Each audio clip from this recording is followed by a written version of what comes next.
La predicación la he llamado Atravesando el oscuro valle de la crisis de fe.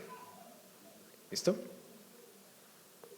Esas crisis que generalmente arrancan como arranca el libro. ¿Hasta cuándo, Señor, te pediré ayuda y no escucharás? ¿Les suena familiar? ¿Hasta cuándo, Señor, te pediré ayuda y no escucharás? Esa pregunta normalmente viene en los tiempos de dificultad, ¿no? En los tiempos de adversidad,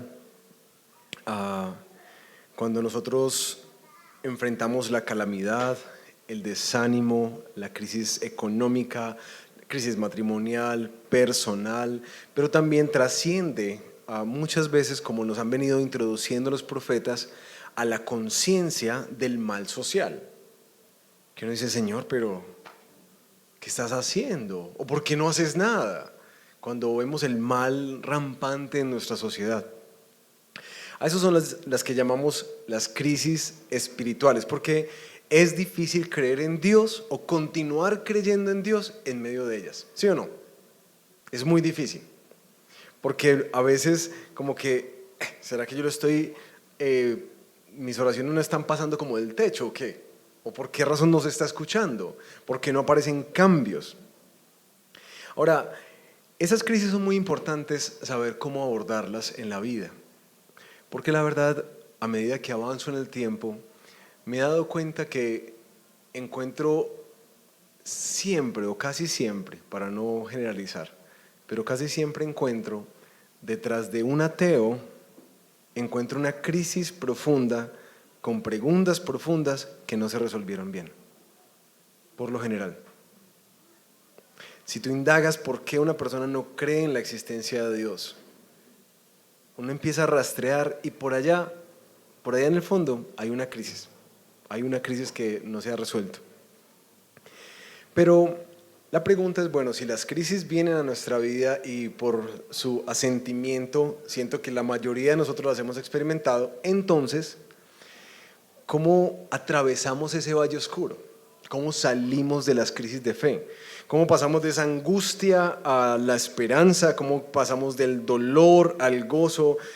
Y especialmente, ¿cómo seguimos confiando en Dios cuando la vida duele? ¿Cierto? ¿Cómo hacemos eso? De eso es lo que nos va a hablar hoy el profeta Habacuc. Así que es un buen texto, ¿cierto?, para abordar. Yo quisiera hacer una nota aquí muy importante, y es que ustedes saben que desde este púlpito tratamos de ser muy celosos siempre en la exposición bíblica. Y quiero ser claro en que el profeta Habacuc está lidiando con una crisis espiritual, unas preguntas, unas quejas muy grandes, pero particularmente por algo que él observa en el mundo, la maldad en el mundo, el dolor, la injusticia, como que ¿por qué Dios no está haciendo nada? ¿Sí? Y cuando Dios contesta, ¿por qué Dios contesta de esa manera? Sin embargo, yo quiero tomar ventaja de que hemos venido caminando en una serie con los profetas y que nos ha metido bastante este tema de cómo Dios se preocupa por el mal social. Y ya vimos la semana pasada porque es tan bonito y especial que Dios se describa como un Dios celoso, irascible y vengador, como la Biblia lo dice. Quienes no estuvieron, pues bueno, escuchen la predicación pasada. Muy interesante ese texto. Pero quiero tomar ventaja de lo que hemos ya recorrido para tratar de aplicar con nuestro texto, no tanto a lo que vemos y sentimos como socialmente, sino que quiero hacer un salto para empezar a aplicarlo a nuestras propias crisis de fe. No solamente lo que vemos afuera, sino lo que experimentamos del mal en nosotros y alrededor nuestro, que es lo que nos duele, ¿sí? Entonces quiero hacer ese salto para traer esto a una práctica mucho más cercana, porque mi deseo, mis hermanos, es que hoy podamos tener mucha más claridad, paz, tranquilidad, gozo, pero sobre todo esperanza. Porque yo sé que estas preguntas en las que nos vamos a meter son preguntas muy cotidianas en tu vida y en mi vida, muy cotidianas. Y la verdad siento que a veces hacemos las preguntas equivocadas, buscamos respuestas en los lugares equivocados y por supuesto entonces obtenemos respuestas equivocadas. Y quiero que hoy la palabra del Señor traiga como luz, claridad y esperanza a esas que son preguntas muy profundas que se tejen dentro del corazón humano, ¿vale? Pero para eso necesito pedirle al Señor que nos ayude. ¿Cómo es que atravesamos el oscuro valle de las crisis de fe? Señor, tú sabes que casi estoy 100% seguro que para todos nosotros es una realidad el sufrimiento. Sufrimientos pasados que aún no olvidamos y que dejaron secuelas. Adversidades presentes que están drenándonos la vida. Y temores hacia el futuro que a veces nos consumen en la ansiedad. Así que Señor, tú sabes que la vida duele y que mucho de eso es lo que justamente nos ha traído a buscarte a ti. Pero sabes que es difícil, Señor, cuando oramos, pedimos, buscamos, pero sentimos que tú no contestas. Y a veces lo que sentimos como una respuesta tuya parece agravar las cosas. Personalmente siento que nos estamos metiendo en un lugar donde como un cirujano hay que entrar con mucha delicadeza. Y te pido que tu palabra sea como bisturí para tratar nuestro corazón, para tratar nuestros dolores, nuestras heridas, nuestros enojos contigo. Nos disponemos para que tu palabra nos hable y nos transforme. Y también responda, Señor, a muchas de las preguntas, quizás no todas, pero muchas de las preguntas que nos hemos hecho o nos haremos hacia el futuro. Pero especialmente, Señor, yo quiero pedirte que hoy tengamos una visión más clara de quién eres tú, de en qué lugar estamos viviendo, qué estás haciendo y por qué es que tenemos esperanza cada vez que levantamos nuestros ojos para mirar la cruz. Eso te lo pido en el nombre de Jesús. Amén. Amén. Habacuc, capítulo 1.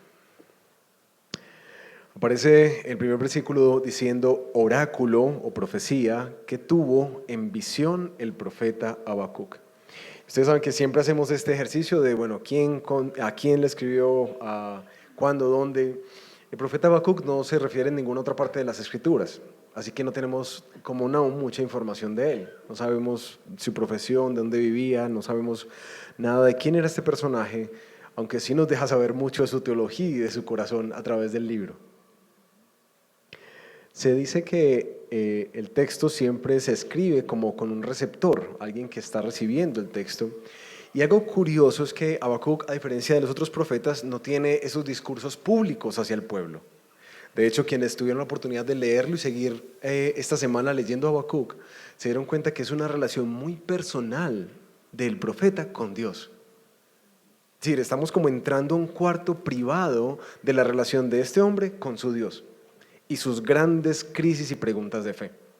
Eso es, en últimas, como a quién se le escribe, así que nos deja como con la idea de que parece que es para él, pero en últimas la profecía es para nosotros, porque se registra al finalizar la profecía y sirve como de ilustración para quienes toman este libro y lo leen, aunque no es muy claro para quién específicamente, como lo ha hecho las otras profecías.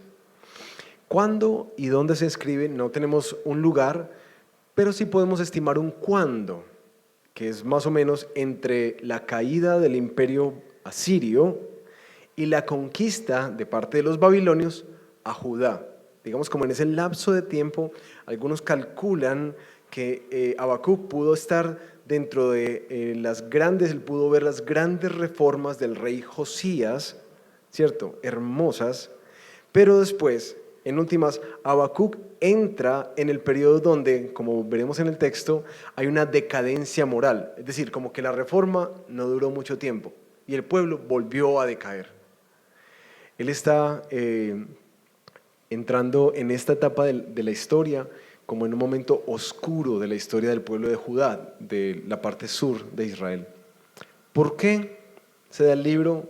Pareciera que el autor está dejando ver las crisis de fe, las crisis espirituales que está teniendo y unas preguntas profundas de ¿hasta cuándo, Señor?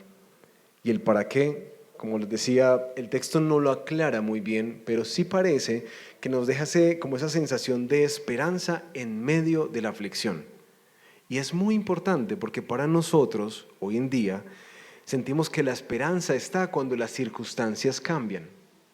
Pero este texto es famosísimo porque terminará hablando de cómo el profeta decide seguir confiando con gozo en el Señor, aunque haya mucha calamidad, aunque las circunstancias no cambien.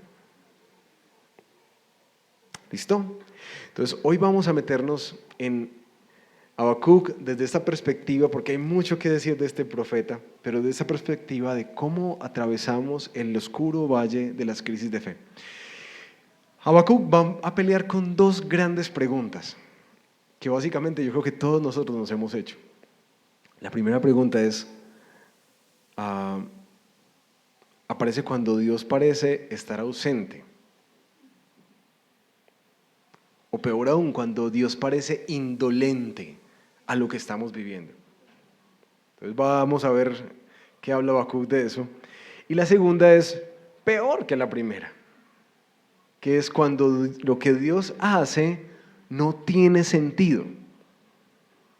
Entonces estamos entrando en un tema teológico muy grueso y espero que no se me pierdan en el camino.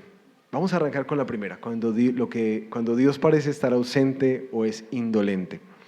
Vamos a leer los primeros versículos 2 al 4. ¿Hasta cuándo, oh Señor, pediré ayuda y no escucharás? Clamo a ti violencia, sin embargo tú no salvas. ¿Por qué me haces ver la iniquidad y me haces mirar la opresión? La destrucción y la violencia están delante de mí, hay rencilla y surge la discordia. Por eso no se cumple la ley y nunca prevalece la justicia, porque el impío asedia al justo. Por eso sale pervertida la justicia. ¿Dónde comienza la crisis de Habacuc? Pues como todas nuestras crisis, comienza en lo que nosotros vemos. Habacuc está viendo maldad, opresión, injusticia, violencias, peleas, rencillas y peor, la justicia está pervertida. Si no solamente hay injusticia, sino que la justicia está pervertida. Y hay una enorme desigualdad social. Entonces a la pregunta, ¿cómo puede ser Dios indiferente ante el aumento de la maldad y la violencia en su propio pueblo? ¿Por qué no escucha al Señor? ¿Por qué no hace nada? ¿Por qué no salva? Pues básicamente es, como lo hemos dicho en otras ocasiones, es como la sensación que uno tiene cuando prende el noticiero aquí en Colombia. ¿Cierto? Entonces Habacuc prendió las noticias. Y como tú y como yo, es como, Señor, ¿y entonces? Ahora, esto me hizo recordar mucho a una película que bastante famosa, esta de Jim Carrey, de Todopoderoso.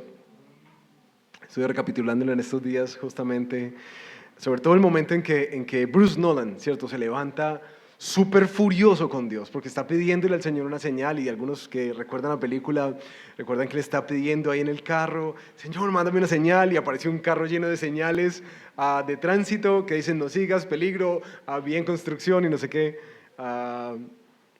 Y él sigue clamando como que, Señor, pero por favor, escúchame, mira, te prometo y no sé qué. Y al final termina en esa escena chocado, ¿cierto?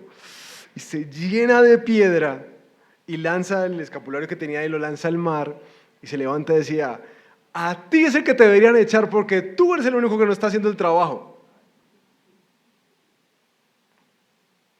Básicamente es como la sensación de Habacuc. Es como que nuestras crisis empiezan cuando observamos cosas como fuera de lugar en nuestra vida. Injusticia, maldad, sufrimiento, dolor. Cuando sentimos que un Dios bueno, bondadoso y misericordioso está permitiéndote experimentar malas cosas en la vida. Y eso es disonante. ¿Cierto que sí? ¿Cómo es que Dios bueno puede permitir eso? Porque no acaba con el mal. Pero también aparecen cuando estamos orando constantemente por cosas que a veces anhelamos y que creemos que son la solución, que son sumamente buenas, que si tan solo Dios hiciera eso ya todo cambiaría. Y Dios no lo hace. Dice un comentarista, Habacuc abordó las preguntas que surgen cuando alguien realmente cree en Dios, pero mira a su alrededor y ve que el mundo no parece coincidir con la forma en que Dios lo desea. Habacuc veía esto especialmente al recordar los tiempos anteriores del avivamiento bajo el rey Josías y preguntó, Señor, ¿por qué permites esto? A lo cual este gran predicador Spurgeon decía, yo siento que la iglesia necesita experimentar más ese dolor y esa indignación con el mal y un clamor reavivado por la salvación. Así que Habacuc, al ver esto, es que lanza esa pregunta. ¿Hasta cuándo he de pedir ayuda, Señor, y no escucharás? Nos hemos sentido así, ¿cierto? Ahora es hermoso ver en las Escrituras cuán común es esta pregunta. Porque no es algo que Habacuc solamente experimentó. Es algo que se ve constantemente en las Escrituras. De hecho, hay todo un libro de Lamentaciones, pero también Salmo 10, Salmo 12, Salmo 13, empiezan a mostrar esa misma pregunta. ¿Hasta cuándo? ¿Hasta cuándo no irás? ¿Hasta cuándo voltearás tu rostro? ¿Hasta cuándo, Señor?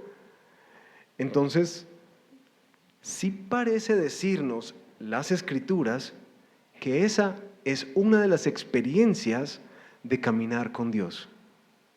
Como esa sensación de Dios no está escuchando o Dios no le importamos. Pero la pregunta es ¿por qué? Si cuando nos dijeron que buscáramos a Dios, nos dijeron para que Él nos bendijera, para que estuviéramos bien, para que no sufriéramos, no. Para eso no es que uno busca a Dios. No se supone que deberíamos estar bien entre más nos acercamos a Él. Y especialmente Habacuc, al darse cuenta, no sabe que es una persona piadosa, es decir, este no es uno de los paganos que está por ahí. Es un hombre piadoso que está sufriendo a causa del mal que está alrededor de él. Ahora aquí hay varias cosas que corregir en nuestra teología. La primera, yo creo que tiene que ver con como decía un comentarista, debemos tener cuidado con poner a Dios en el banquillo. Hay una película espectacular que se elaboró, no recuerdo ahorita, creo que El juicio de Dios, creo que se llama esa película, de unos nazis en el cautiverio nazi, unos judíos poniendo a Dios en juicio, porque cómo su pueblo está ahí. Muy interesante película. Debemos tener cuidado con poner a Dios en el banquillo, porque en últimas Dios no existe para nosotros, dice este comentarista. Nosotros existimos para Él como portador de su imagen. Entonces ahí nos pone en orden. En otras palabras, la pregunta no es ¿cómo puede Dios permitir el mal? Más bien la pregunta se trata de ¿cómo puede un Dios santo hacer el bien a nosotros siendo malos? ¿Ven el giro? La pregunta no es ¿cómo Dios puede permitir el mal? Sino cómo Dios puede hacernos bien siendo nosotros malos. Esto para mí quedó flechado en la muerte de la hija de un pastor conocido nuestro en Bogotá. Después de luchar por muchos años con el cáncer, una niña de 14, 15 años.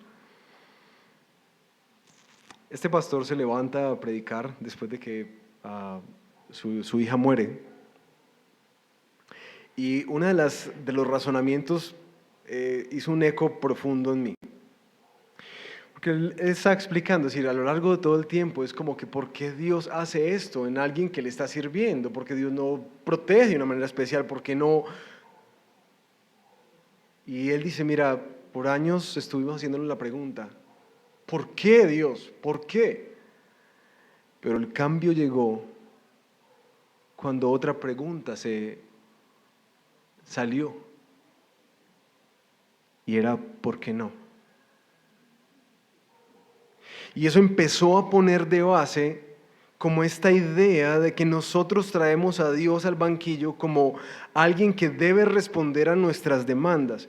Y aunque claro, lo sentimos así, pero no es el lugar, no es nuestro lugar, no es nuestra posición delante de Dios.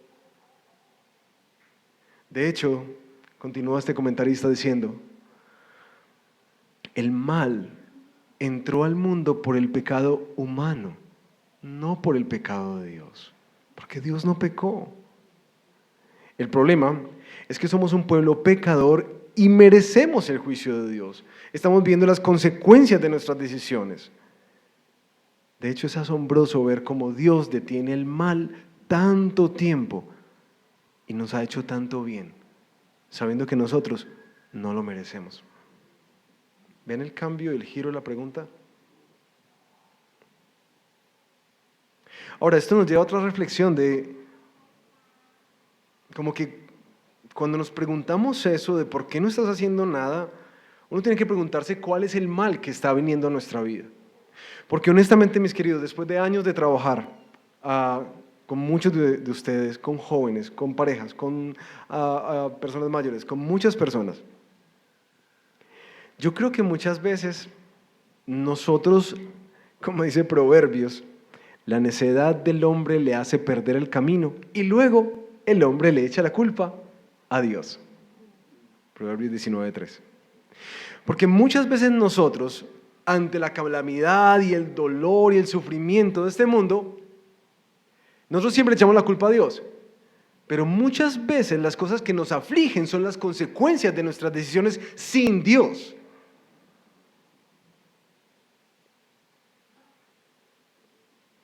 Y obviamente yo lo he escuchado mucho, digamos que un ejemplo cotidiano, sencillo y muy común entre nosotros, es que malgastamos el dinero, tomamos decisiones impulsivas a la hora de meternos en cosas. Y cuando estamos hasta el cuello de las deudas, ¿a quién le echamos la culpa? ¿A quién decimos que no está siendo fiel y que no está proveyendo las cosas? Cuando nos metemos en relaciones que el Señor nos está diciendo no y seguimos adelante, después ¿a quién le metemos la culpa? De por qué no restauras y por qué no haces, pero un momentico, es decir, como que entonces primero uno tiene que revisar el mal que está viniendo a nuestra vida y que nos está levantando la pregunta de por qué Dios no responde si en últimas nosotros simplemente estamos experimentando lo que quisimos hacer sin Dios, ¿sí? Pero lo otro que nos ayuda a lidiar con esta gran pregunta es pensar si en últimas esto que estoy viviendo es algo que Dios diseñó o algo que no, o es algo que es propio de la maldad de este mundo que nosotros hemos creado. Porque muchas veces nosotros queremos que este tiempo, este momento de nuestra vida, tengamos nuestra mejor vida ahora, como ese libro que aparece por ahí. No lo lean, por favor.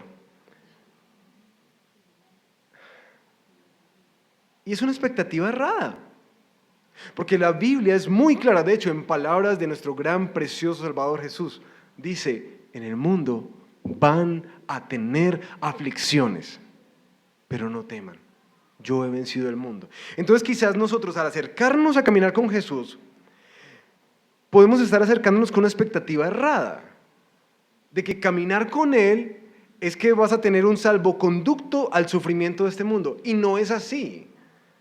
Yo sé que muchas iglesias predican eso y por eso se llenan, porque ¿quién no quiere sufrir? ¿Quién no quiere estar bien? Pero en últimas, el Señor dice, en este mundo van a sufrir, porque este mundo no está funcionando como yo lo creé para que funcionara. Así que sería injusto culpar a Dios de cosas que nosotros mismos hemos creado. Este mundo está viviendo las consecuencias, teniendo los frutos y el resultado de una vida que le dio la espalda a Dios. Sí, Jonathan, pero Dios no podría evitarlo, se preguntarán algunos. Él no es todopoderoso. Ahora, aquí yo creo que se voltea la imagen de, no sé, estaba pensando, ustedes han visto a algunos niños que cuando se caen se enojan con el que está al lado.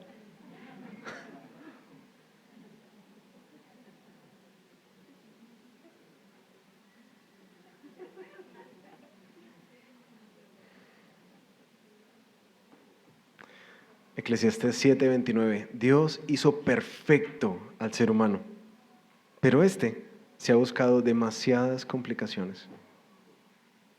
Y se lo repito, Proverbios 19. La necedad del hombre le hace perder el camino y luego el hombre le echa la culpa a Dios. Pero ya Habacuc la soltó toda. Sacó lo que tenía en su corazón.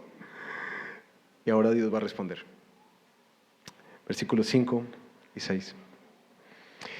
Miren entre las naciones, observen, asómbrense, quédense atónitos, porque haré una obra en sus días que ustedes no la creerían si alguien se las contara.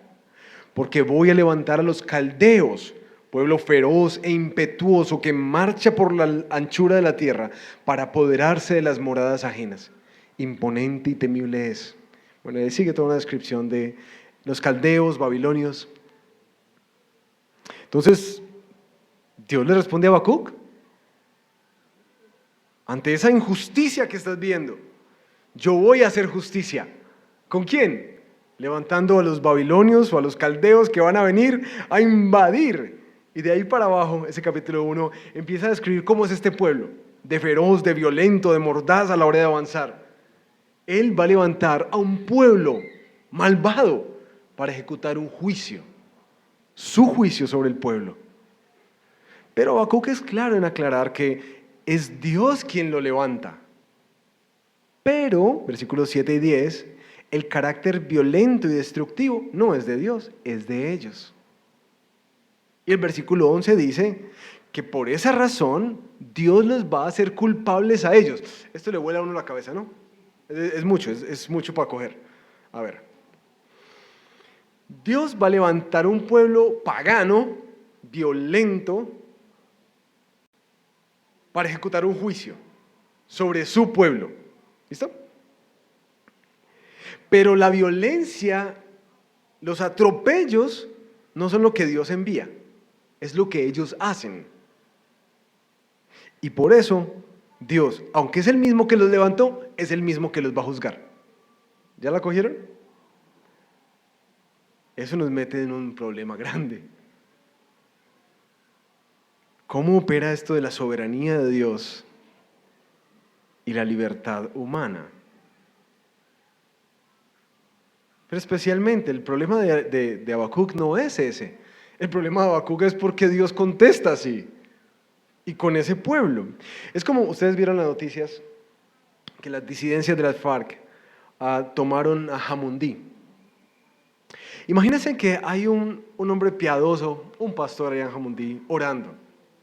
Señor, estos alcaldes están robando la plata y estos jueces son más vendidos que un berraco. La gente se aprovecha del otro, le quita la tierra, no le da de comer al pobre ni al necesitado. Señor, haz algo con Jamundí. Y Dios dice, voy a levantar las FARC para hacer el juicio. Eso es para que sientan el escándalo de eso. Es escandaloso. Ya ven por qué nos entra entonces a la segunda pregunta de Habacuc. Cuando lo que Dios hace no tiene sentido. Porque eso es lo que el profeta está lidiando. Y por eso es que es tan escandaloso. Es muy escandaloso escuchar que Dios usa el mal para hacer el bien. Y vamos a ver cómo es que lo lee Habacuc. Habacuc capítulo 1, versículo 12 en adelante. dice, como respuesta a esa respuesta tan bonita de Dios, Habacuc dice, ¿no eres tú desde la eternidad, oh Señor Dios mío, santo mío? No moriremos, oh Señor, para juicio los has puesto. Tú, oh roca, lo has establecido para corrección. Muy limpios son tus ojos para mirar el mal, y no puedes contemplar la opresión. ¿Por qué miras con agrado a los que proceden pérfidamente y guardas silencio cuando el impío devora al que es más justo que él? ¿Cómo es que un Dios santo puede tolerar el mal? ¿Cómo es que un Dios santo puede usar un pueblo malvado para cumplir sus propósitos? Hágame el favor. ¿Y ustedes pensaban que las preguntas que tenían eran duras? Esta es una pregunta muy compleja. La cura resultó peor que la enfermedad. Eso empeoró la angustia del profeta. Y en últimas, esa sensación es una sensación que se repite mucho, y les invito a que en su casa, si esto les conecta mucho y quieren resolver más dudas, estudien el Salmo 37 y el Salmo 73. Ahí saben, porque es el mismo número volteado, ¿no? Cuando los justos ven que los malvados prosperan y se preguntan, Señor, ¿y entonces? ¿Qué hacemos con esto? Es muy importante ver cómo resuelve Habacuc esta pregunta, porque esta es más gruesa que las que nosotros nos hemos hecho. Primero, él entiende que es Dios quien los ha levantado y que es Dios quien va a tejer un propósito con ellos de castigarlos y corregirlos, pero no acabarlos. El profeta tiene eso claro. La dificultad que está lidiando el profeta es cómo reconciliar la santidad de Dios con el mal. Ahora, eso es muy difícil de entender, pero vamos a hacer un intento. No solamente de responder como yo siento que a veces, es muy lindo el texto, pero yo siento que a veces es una forma ligera para responder cosas muy gruesas, cuando decimos, no, los planes del Señor son más altos que nuestros planes. Eso normalmente lo citamos cuando no tenemos ni idea de lo que está pasando, y entonces decimos, no, los planes del Señor son más altos que nuestros planes. Pero espérate un momentico, porque yo siento que cuando el Señor hace algo, no siempre es así de difícil de comprender. De hecho, ustedes saben que a mí me gusta mucho la lógica, ¿no? Y creo que hay mucha lógica detrás de lo que Dios hace. Porque consideremos algunos aspectos. ¿Cuál es la materia prima que Dios tiene para corregir el mal en un mundo caído? ¿Listo?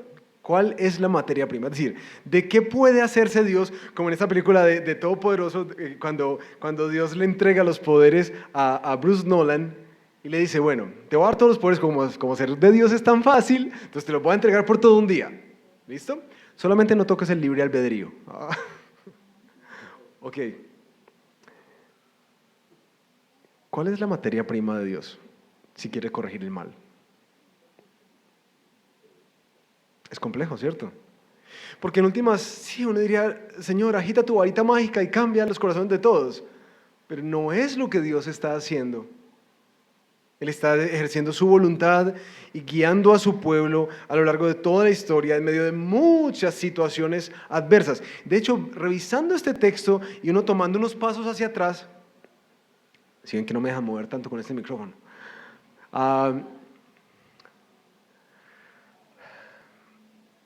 este tema de los imperios es una cosa que gira, porque la semana pasada estábamos viendo cómo los asirios iban a ser acabados por los babilonios, ¿cierto? Y después cuando los babilonios hacen mal, Dios los juzga a ellos y ellos son acabados por los persas. Y después los persas por otros y así sucesivamente, después llegan los romanos. Pero es que la materia prima no es que haya mucho donde coger. ¿Sí? Sí, Jonathan, pero ¿por qué Dios reprende tan duramente? ¿Es que acaso Él no aprendió disciplina positiva, respetuosa, ¿sí? O diálogo empático? ¿O qué? ¿Por qué tan bravo? Se los digo porque es lo que yo siento que Es como una indignación que nosotros tenemos, especialmente en este tiempo, de tantas sensibilidades, que estamos generando esta generación de cristal. Él no es pues lento para la ira y grande en misericordia. Él no es así pues. Ok. Y ahí está la respuesta. Porque cuando tú vas atrás en la historia, ¿recuerdan en qué tiempo está haciendo esto? Después de que había una gran reforma, el pueblo otra vez ¿y a qué altura del paseo aparece esto en la historia de Dios? Aparece muy tarde. Aparece muy, muy tarde.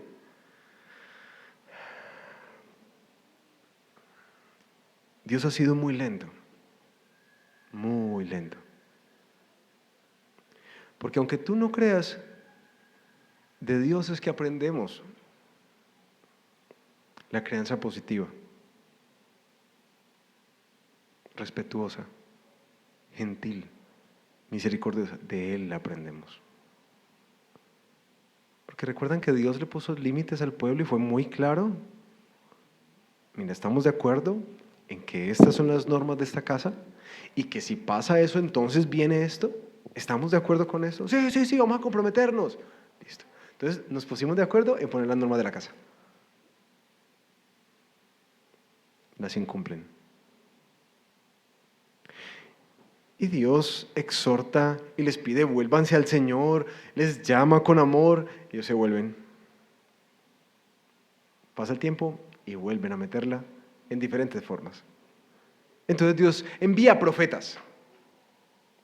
Y los profetas llaman, vuélvanse al Señor, porque en últimas no es, mis hermanos, cuando Dios nos llama a sujetarnos a su ley, uno tiene que entender, no es como que obedezco la ley porque si no Dios me va a consumir. Esa no es la idea de la ley. Vayan a las Escrituras y miren que Dios siempre que daba la ley era para su bien, porque nos aman, para que tengan vida. Así que Dios como un Padre bondadoso, una y otra y otra y otra. Bueno, podría ser mucho más largo la cosa, pero ustedes me entienden. Muchas veces los llama. Entonces, bueno, no escuchan. Entonces voy a cerrar los cielos y voy a enviar langostas y se les va a acabar la comida. Y el pueblo, ay, sí, Señor, ay. Y ahí sí volvemos. Y cuando todo vuelve a estar normal, otra vez se van. Y otra vez viene otra calamidad, ay, no, que ya las cosechas y no sé qué. Y nada, y nada. Y pasan generaciones y generaciones y generaciones. Hasta el punto que la maldad del pueblo ya no es solamente que se apartan de Dios, sino las consecuencias de vivir una vida dándole la espalda a Dios. Y es que empieza a ejercerse la injusticia y a crecer la maldad y la violencia. Ahora sí esto se puso mucho más serio. Entonces Dios saca la varita. Así que Él los llama, en caso de los asirios, de los babilonios, de los persas, el cetro del Señor, la vara de juicio. Y viene una disciplina devastadora sobre un pueblo que por años no ha escuchado. ¿Entienden por qué Dios sí realmente es lento para la ira? Si tú lo lees solamente aquí a esta altura del paseo, entraste en la mitad de la película y no entiendes. Pero es que Dios ha insistido mucho en este pueblo. Pero este es un pueblo de duro servicio. Y ustedes saben que en estos días todas las ilustraciones vienen de mis hijos. Mis hermanos, yo sé que esto va a desencantar a algunos conmigo, pero en mi casa yo tengo una varita para disciplinar a mis hijos. La tengo allá.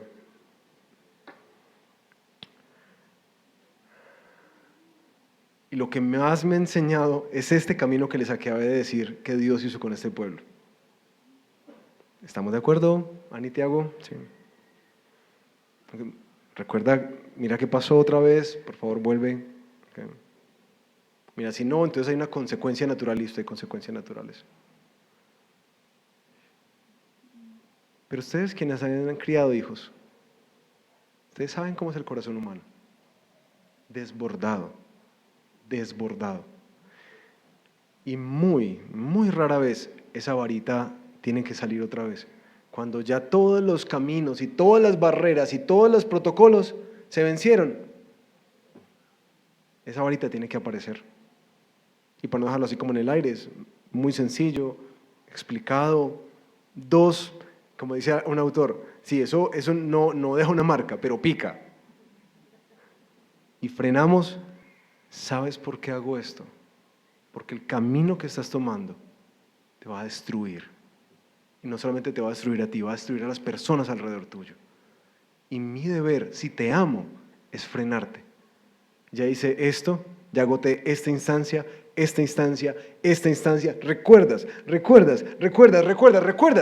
Sí, papi. Yo odio hacer esto. Pero tengo que rescatar tu corazón. Y por ahí no sigues. No sigues. Y se frena. Mis hermanos, yo siento que la pregunta que hacemos es, si Dios es muy duro, yo la he empezado como a cambiar, pensando como que tal vez no es que Dios sea muy duro, sino que nosotros somos muy tercos. Como dice este autor de las Crónicas de Narnia, C.S. Lewis, ¿cierto? Que el dolor y el sufrimiento son el megáfono de Dios para un mundo sordo. Y que a veces no es que Dios sea muy duro y que utilice métodos muy duros, sino que nuestro corazón es muy duro y necesita maquinaria pesada. Ahora yo quiero hacer una aclaración muy importante. No todo sufrimiento que tú y yo experimentamos en esta vida es una disciplina o un juicio de Dios. Eso es muy importante entenderlo, ¿sí? Porque no es que todos los sufrimientos sean una disciplina. Algunos son consecuencias de nuestras propias acciones. Algunos son las cosas naturales de vivir en un mundo caído. ¿Como qué? Aquí nuestros seres queridos se enferman y mueren. Por más que queramos orar por sanidad, a medida que avanzan los años, empieza la edad del cóndor, ¿cierto? Con dolor por todas partes. Claro, eso es parte de vivir en un mundo caído. No es una disciplina de Dios. Claro que a veces Dios utiliza cosas así y uno sí ve un juicio sobre personas y uno dice, uy, bravo. Pero es importante que aclaremos eso, porque no quiero que conectes quizás experiencias dolorosas como la enfermedad, como la pérdida. Este año varios entre nosotros perdieron a seres queridos, mamás. Entonces no es que haya un juicio de Dios, no, eso es parte de vivir en un mundo caído, aquí morimos. Jesús lloró cuando estaba Lázaro muerto con sus hermanas. Él lloró y le dio rabia porque eso no fue lo que él creó. Y de hecho el Apocalipsis dice que él va a restaurar todas las cosas y de las cosas que va a quitar es ¿qué? La enfermedad y la muerte. Entonces uno sabe que eso no es el plan de Dios. Eso es parte de la realidad de estar en un mundo caído que Él está restaurando y restaurará completamente. Pero, ¿me entienden el punto con el profeta? Que uno dice como que, bueno, Señor, ¿por qué haces las cosas de esa manera? La verdad es que a veces no es que Dios se aire y le dio pues un chispazo. No, es siempre muy lento para la ira. Pero a veces necesita, después de recurrir a todos los niveles, pasar a la varita. ¿Cómo podemos encontrarle sentido a lo que aparentemente no tiene? Y quiero darles como unos consejos que Habacuc nos da. Primero, tú y yo tenemos que conocer el carácter de Dios. Porque lo que sabemos es que Dios es bueno. Su voluntad es buena, agradable, perfecta. Que Él es santo. Él no se deja tentar por el pecado ni por la ira. Él es santo y bueno y compasivo y misericordioso. Entonces, cuando uno no encuentra algo que no tiene sentido, la primera cosa que te saca de ahí es recordar quién es Dios. No leyéndolo desde las circunstancias, sino en segundo lugar, recordando lo que Él ha hecho. Porque muchas veces juzgamos a Dios dentro de lo que no nos da y no vemos lo que sí nos da. ¿Sí? Eso te saca 2, reconoce la realidad del mundo donde tú vives. Este no es un jardín de rosas ni un paraíso, y este, mis hermanos, no es el cielo. No lo es. Este es un mundo quebrado y caído. Aquí vamos a sufrir. Por mucho que trates de estabilizar todas las cosas en tu vida, tu familia, tus finanzas, tu físico, tu salud, tus hijos, las cosas se van a descuadrar. Por eso Eclesiastés decía, es como perseguir el viento. Y es muy agotador. Y es muy frustrante cuando ya por fin uno dice, ¡ah, lo logré! Espera, espera. Algo se va a desbaratar. Y la vida se va a sentir descuadernada muchas veces. Porque estamos en un mundo que no funciona como Dios lo diseñó. Tercero, conoce el plan de Dios.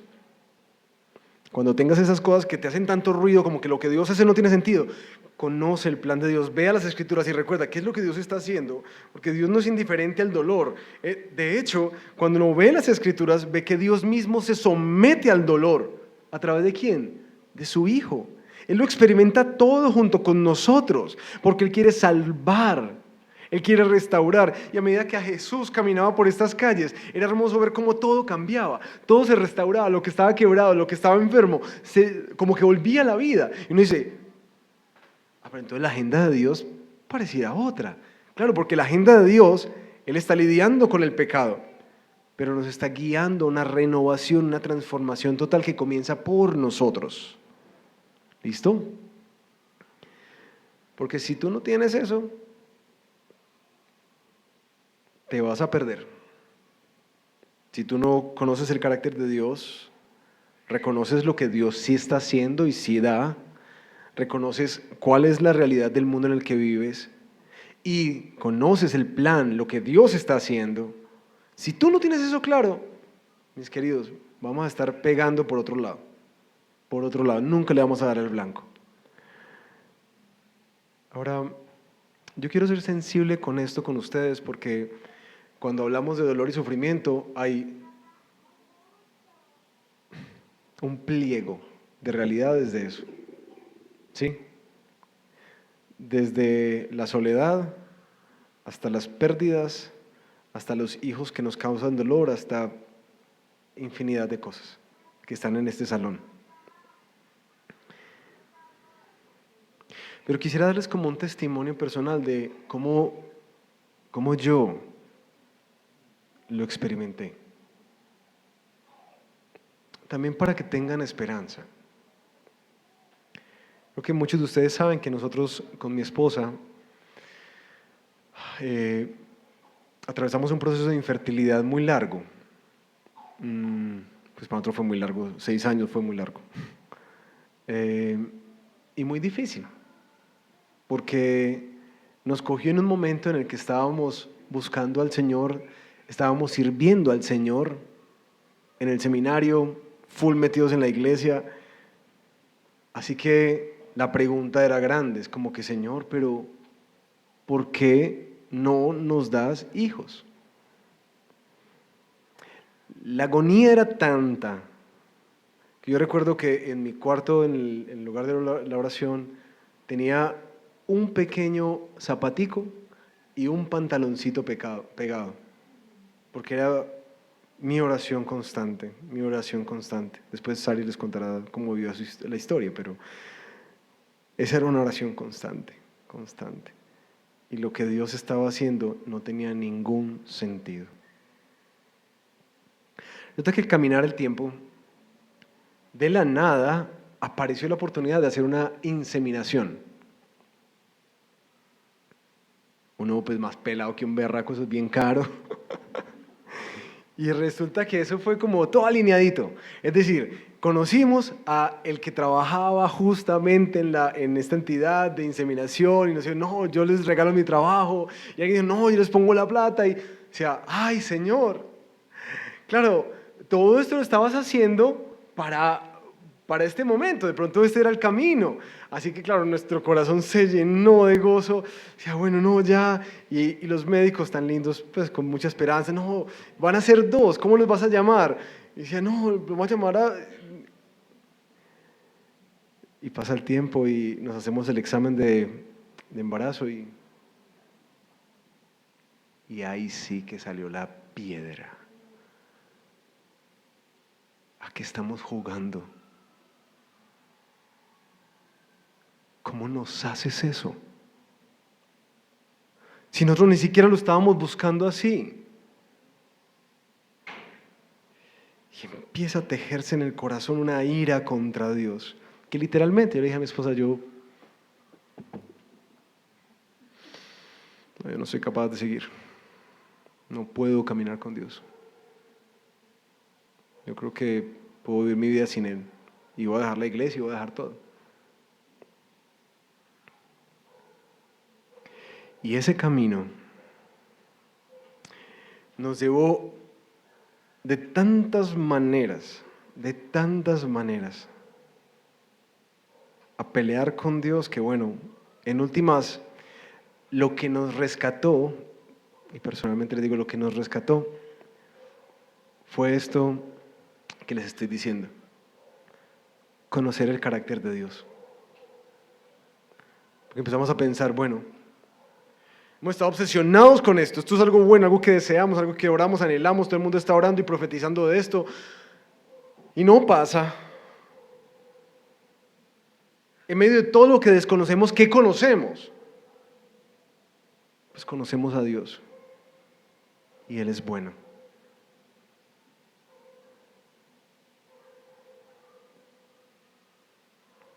Y su voluntad siempre es perfecta. Así que en ese momento, cuando lo que Dios estaba haciendo no tenía ningún sentido y dolía, esa primera cosita fue la que nos sacó. Si sabemos que Dios es bueno y su voluntad es perfecta y nosotros queremos un hijo y Dios no nos lo está dando en este momento, entonces confiemos en Él. Porque Él es bueno. Nuestra historia nos recuerda eso. Y sí, estamos en un mundo caído. Y muchas parejas como nosotros luchan con la infertilidad. Nosotros no tenemos un salvoconducto. Y esto es parte de... Pero en últimas, la vida no se encuentra en un niño. Y la vida no se encuentra en un bebé. La vida se encuentra en Cristo. En lo que tú estás haciendo, Señor. Tú nos has salvado y nos has traído la vida, has restaurado nuestras vidas, nos has dado gozo. Quizás no nos estés dando algo que anhelamos mucho, pero nos has dado mucho más. Y de hecho, hay un gozo más grande que se espera para nosotros. Y Señor, nosotros confiamos en ti. Confiamos en ti. Así que mis hermanos, yo no estoy hablando esto como un teólogo. Les estoy hablando esto como alguien quien ha caminado con ustedes de otras formas, en diferentes momentos, pero que sé que es eso de sentir que Dios no te contesta, que no contesta. Ahora, no solamente ese par de negritos hermosos que ustedes ven corriendo por todas partes son una bendición del Señor para nosotros, y el Señor redime esa historia. Esa fue la forma en que la hizo con nosotros. No necesariamente es así, es su plan para todas las personas. Pero lo que hizo en nuestro corazón, no lo cambiamos por nada. Por nada. Porque en últimas, como Habacuc, como él conocía a Dios, él de hecho empezó a esperar la reprensión de Dios. Esa queja de, ay, pero ¿cómo vas a hacer para utilizar esos malos con esto, Señor? ¿Cómo te ocurre? Y Habacuc dice, estaré en capítulo 2, estaré en mi puesto de guardia y sobre la fortaleza me pondré, velaré para ver lo que Él me dice y que ha de responder cuando sea reprendido. ¿Se dieron cuenta de eso cuando leyeron a Habacuc? Cuando sea reprendido. Porque en últimas, claro, yo levanté muchas veces mi puño contra Dios, pero es que tenía una visión muy equivocada de Él. Y fue una reprensión que llegó en esta pregunta: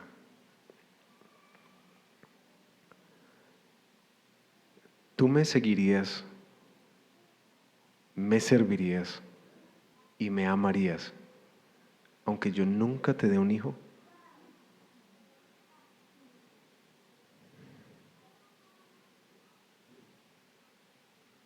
Claro, eso tomó varios días en responderse. Y ahí fui humillado. Y ahí recordé quién es Dios. Y dije, sí, Señor, aunque no me des lo que yo anhelo tanto, yo te seguiré, porque sé quién eres tú.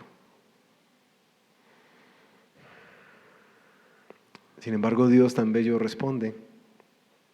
Dios responde y le dice, coge esta visión y grábala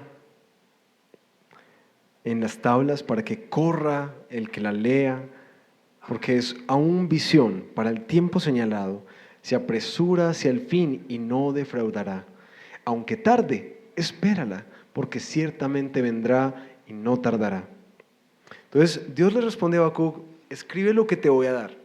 Es una visión para algo que yo voy a hacer en el futuro. De hecho, quizás un futuro que él ni siquiera vería. ¿Sí? Y aunque tarde, espérala porque no tardará. Y aquí es donde aparece este famoso texto de la justificación por la fe. Así es el orgulloso. En él su alma no es recta, mas el justo por su fe vivirá.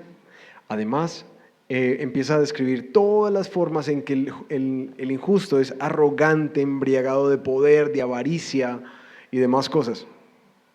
Y aparece este principio universal de que, en últimas, nuestra justificación no es por algo que nosotros merecemos de Dios o que le ha hecho deudor a Dios de darnos a nosotros. No es que Dios nos esté sirviendo.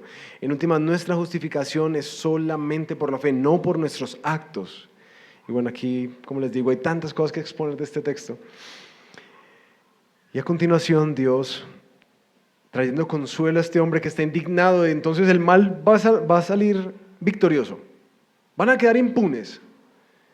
Y Dios les da estos ayes, 5 ayes, ¿cierto? Como burlas, es un cántico de burla, que los justos, ellos que son su pueblo, van a levantar contra ellos, que en resumen, tiene que ver con los préstamos injustos y la violencia con el cual despojan a los pueblos, la crueldad y las ganancias ilícitas o injustas que han buscado su propio bienestar y su seguridad a costa de otros pueblos. Esta es una crítica contra los babilonios. Tercero, edificar con violencia, es decir, oprimiendo a los pueblos. Cuarto, dar bebida para avergonzar como una estrategia de manipulación de los pueblos. Y quinto, la idolatría, el poner su esperanza en cosas de madera y de yeso que no tienen vida en sí mismo. No tenemos tiempo para desarrollar todos los ayes, pero sí quisiera dejarlos con esta sensación de que Dios no va a dejar impune al que es culpable, como nos decía Nahum la semana pasada. Dios va a juzgar también a este pueblo duramente. Y de hecho los justos, esos que sufrieron a causa de su maldad, ahora se burlarán de ellos. ¿Por qué? Por su injusticia, violencia, crueldad, abusos, por sus despojos, por su idolatría. Muestra la justicia de Dios, pero yo sí creo que sienta un precedente para nosotros. Me va a pesar no poder abordarlo más amplio. Pero si en últimas nosotros somos ese pueblo que clama por justicia y hacemos estas condenaciones hacia el mal de las naciones y los pueblos y los gobernantes y los alcaldes y presidentes que tenemos, hemos de tener cuidado de que las prácticas que condenamos no sean las mismas que practicamos. ¿Cierto? Y ahí hay una riqueza para la casa de, oye, cuidado con la manera en que estás obteniendo tus ingresos. Cuidado. Que sea de manera justa, que no estés despojando, que no estés velando solamente por tu bienestar y tu seguridad y la de tu familia a costa de que otros estén sufriendo con esto. ¿Sí? Cuidado con dónde pones tu esperanza. Y hasta aquí, Habacuc resuelve como estas 2 grandes preguntas. Cuando Dios parece no contestar y cuando lo que Dios hace no tiene sentido. La respuesta a nuestra pregunta, ¿cómo atravesamos el oscuro valle de la crisis de fe?, viene en el capítulo 3. Y aquí quisiera básicamente mostrar una forma hermosa en la que Habacuc resuelve su crisis, porque ciertamente sus circunstancias no cambiaron, empeoraron. ¿Saben por qué sabemos que empeoró? Porque él, al finalizar del capítulo 3, dice: aunque la higuera no florezca, ni haya frutos en las viñas, aunque falte el fruto del olivo y los campos no produzcan alimento, aunque falten las ovejas del redil y no haya vacas en los establos. Es decir, ya no solamente hay un pueblo de injusticia, sino que también ahora va a haber una tremenda escasez. ¿Ven que todo tiene que ver con cosas alimenticias? Una tremenda escasez. Entonces, ¿cómo es que Habacuc se repone y decide caminar y avanzar en medio de un cuadro tan oscuro? ¿Cómo cruza la crisis de fe? Primero, él reconoce a Dios y teme. Vean este versículo 2. Oh Señor, he oído lo que se dice de ti y temí. Versículo 16. Cuando escuchó lo que Dios había hecho, se estremecieron mis entrañas, a tu voz temblaron mis labios, entró podredumbre en mis huesos y tiemblo donde estoy. ¿Notan esa reacción de Habacuc? Reconoce a Dios y teme. ¿Cómo atraviesas el oscuro valle de la crisis de fe? Primero, recordemos quién es Dios. Porque Dios no es ni un par y mucho menos un mayordomo tuyo, que debe cumplir todas nuestras órdenes y todos nuestros deseos. Eso no es Dios. Eso es un genio de la lámpara. Se lo pueden ver en Disney. Pero no es el Dios que las Escrituras nos muestran. Dios es Dios soberano. Habacuc, cuando ve lo que Dios hace, le da miedo. Y la expresión que tiene, como que entra podredumbre en sus huesos, es literalmente cuando la persona como que recibió un impacto tan duro que se desploma, como que no tiene fuerza en sí misma, se desplomó y tembló delante de Dios. Porque Él es Dios. Mis hermanos, no se vayan con una caricatura de un Dios que no es el de las Escrituras. Necesitamos conocer a Dios como Él es. Grande, poderoso, soberano. Me encanta la manera en que ustedes recuerdan al rey Nabucodonosor, ¿cierto? Y su altivez. Y que Dios lo humilla, prague, y lo tira al piso cuando dice: ay, ve todo lo que yo hice. ¿Usted hizo? Venga, papá, para acá. Y ¡brum! Hasta que reconociera quién era Dios. Y Nabucodonosor se levanta en Daniel capítulo 4, versículos 34 y 35. Y dice: su dominio es dominio eterno, y su reino permanece de generación en generación. Todos los habitantes son considerados como nada, mas Él actúa conforme a su voluntad en el ejército del cielo y entre los habitantes de la tierra. Nadie puede detener su mano, ni decirle: ¿qué has hecho? Ese es Dios. Y aunque sea cercano, chuchito lindo y lo que sea, es Dios. Y no tenemos cómo llegar a Él con reclamos y exigencias. Así que lo primero que uno puede aprender de la oración de Habacuc es la reverencia y el temor con el que se acerca al Señor. Se dan cuenta que sí expresa su queja, pero lo hace con un respeto solemne, así como que humillado delante de Dios. 2. Habacuc nos muestra cómo pedir. Versículo 2. Aviva, oh Señor, tu obra en medio de los años. En medio de los años, dala a conocer. En la ira, acuérdate de tener compasión. Y aquí Habacuc reconoce eso. Sí, le pide al Señor: Señor, por favor, haz tu obra, cumple tus propósitos, pero aún en medio de esta ira que tú has dicho que se va a expresar contra el mal y contra el malvado, Señor, deja conocer también tu misericordia. Y esto va a durar años, años. Así que creo que para atravesar el valle de la crisis de fe, uno también tiene que recordar la constante petición que pide, como dice el Padre Nuestro, haz tu voluntad, Señor, pero hazla con misericordia. 3.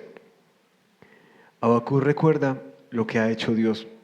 Y los versículos del 8 hasta el 15 empieza a narrar de una forma poética hermosa la ira del Señor y la liberación del Señor como un pequeño éxodo, recordando las historias de cómo Dios ha salvado en el pasado. Porque para atravesar el oscuro valle de las crisis de fe, uno sí tiene que hacer memoria. Porque la amnesia es de las cosas que más alteran y corroen nuestra fe. La amnesia de olvidar lo que Dios sí ha hecho en el pasado.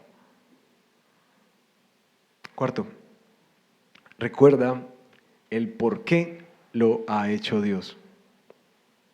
Esto es hermoso de Habacuc, que él muestra cómo Dios se aira y se levanta, pero lanza esta pregunta: Señor, ¿tú te enojaste con los ríos y con los pueblos?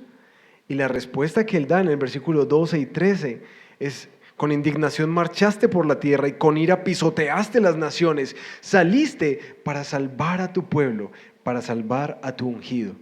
Y ahí es donde uno se da cuenta que en últimas, lo que ha hecho Dios, cuando miras hacia atrás, te das cuenta, como dice Romanos 8:28, que ha sido para nuestro bien. Mis hermanos, hagan memoria. Si muchos de nuestros dolores no han sido ya redimidos por Dios, usados, transformados, no solamente para tu bien, sino aún muchas veces para el bien de otros que caminan alrededor tuyo. Porque Dios no deja dolores sin redimir.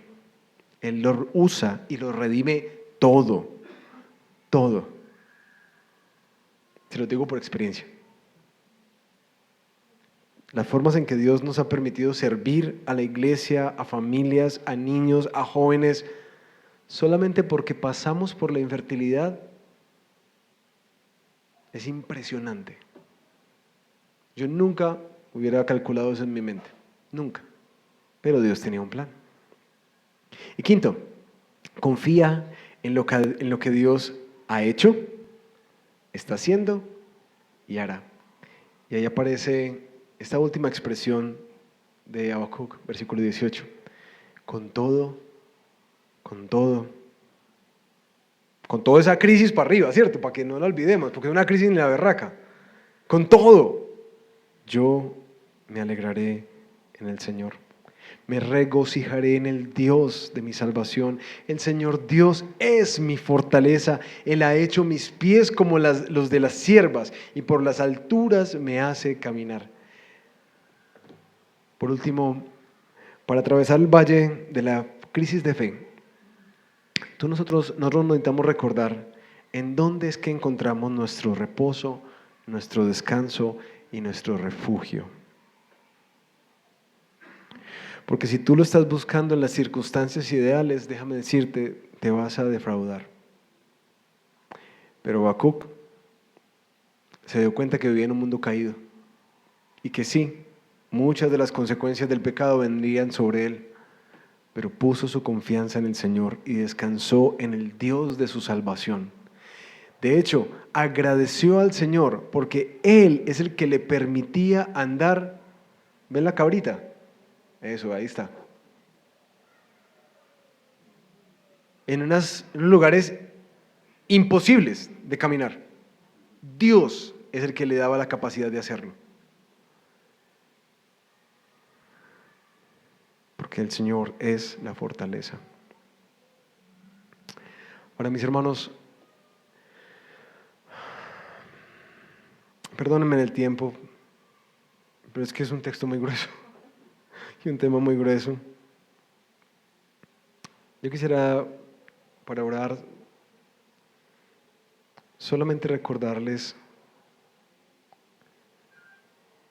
antes de que pensemos que Dios, por si por alguna razón quedó esa imagen. Que Dios es un juez jugando con nuestra vida como títeres y dejando el sufrimiento por ahí rondando, antes de que pensemos que a Dios no le importa nuestro sufrimiento y nuestro dolor, antes de que pensemos que Él está desligado de esto. Yo quisiera terminar con un texto de Hechos capítulo 2, versículos 22 y 23. Cuando el apóstol Pedro se levanta en medio de esa plaza pública y empieza a decirles: hombres de Israel, escuchen estas palabras. Jesús el Nazareno, varón confirmado por Dios entre ustedes con milagros, prodigios y señales que Dios hizo en medio de ustedes a través de Él, tal como ustedes lo saben. Este Jesús fue entregado por el plan predeterminado y el previo conocimiento de Dios, y ustedes lo clavaron en una cruz por manos de impíos y lo mataron.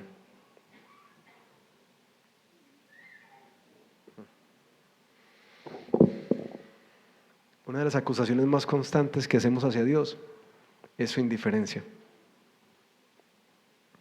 Y este texto nos deja recordar que tanto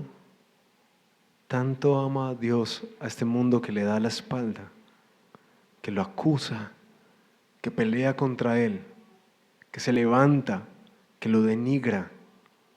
Tanto lo ama, que Él mismo articuló un imperio, el imperio romano, unos soldados hambrientos de poder, unos gobernantes que se lavaban las manos, toda la maldad humana articulada,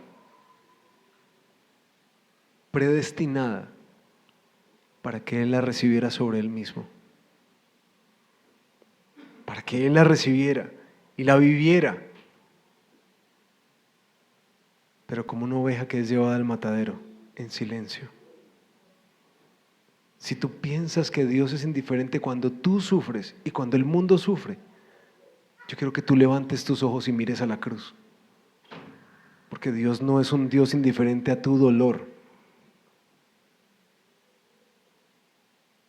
De hecho, tanto ama y tanto le duele este mundo y lo que es sin Él, que envió a su Hijo para que todo aquel que en Él crea no se pierda, sino que tenga vida.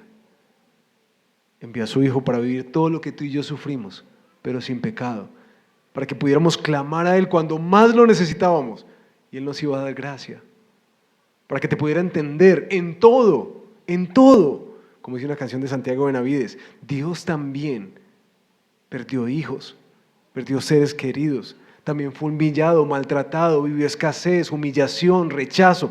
Dios también lo vivió, para que tú tuvieras un Salvador tan cercano que te puedas asir a Él, aferrarte a Él, experimentar con esperanza, como dice Habacuc, el día en el que el Señor hará justicia. Mientras tanto, caminando como con pies de siervas en lugares muy difíciles de caminar. Señor, te damos gracias por tu palabra, y hay tantas cosas que podríamos decir más, pero queremos darte gracias, Señor, por la forma en que nos permites hoy decantar y asentar esas dos grandes preguntas que embargan nuestro corazón de manera tan cotidiana. ¿Hasta cuándo, Dios, no me escucharás? ¿Hasta cuándo no me contestarás? ¿Y cómo es posible, Señor, que tú estés haciendo esto, permitiendo esto? Esto no tiene sentido.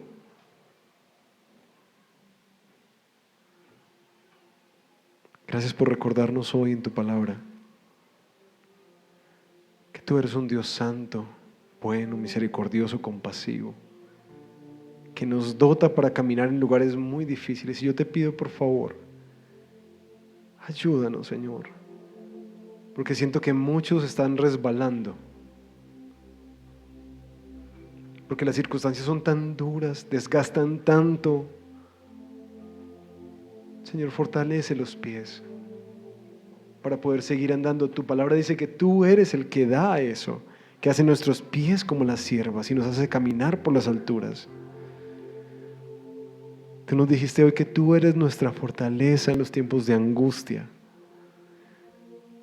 Solamente cuando eso se vuelve una realidad de nuestra vida y no estamos pensando en cambiar las circunstancias, sino cómo atravesar en medio de ellas, aún con la expectativa de lo que un Dios bueno, soberano y justo está haciendo y hará, cosas que a veces no vemos hoy, pero veremos quizás en meses o en años. Pero Señor, confiamos en ti.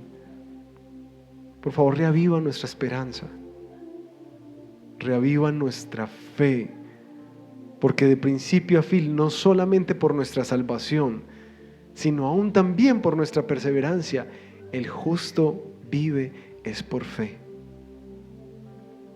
Y sé que este texto nos desafía mucho a tener fe. Y quizás como este hombre que tú le preguntaste, ¿crees? Hoy reconocemos, creo, más ayuda a mi incredulidad. Renueva nuestra fe. Abre nuestros ojos. Permítenos verte como tú eres. Recordar lo que has hecho. Recordar tu fidelidad. Y recordar sobre todo, Señor, que sea lo que sea, como leímos esta mañana, tú no nos has tratado conforme a nuestros pecados. Tú nos tratas mucho mejor de lo que merecemos, solo por Cristo Jesús. Amén.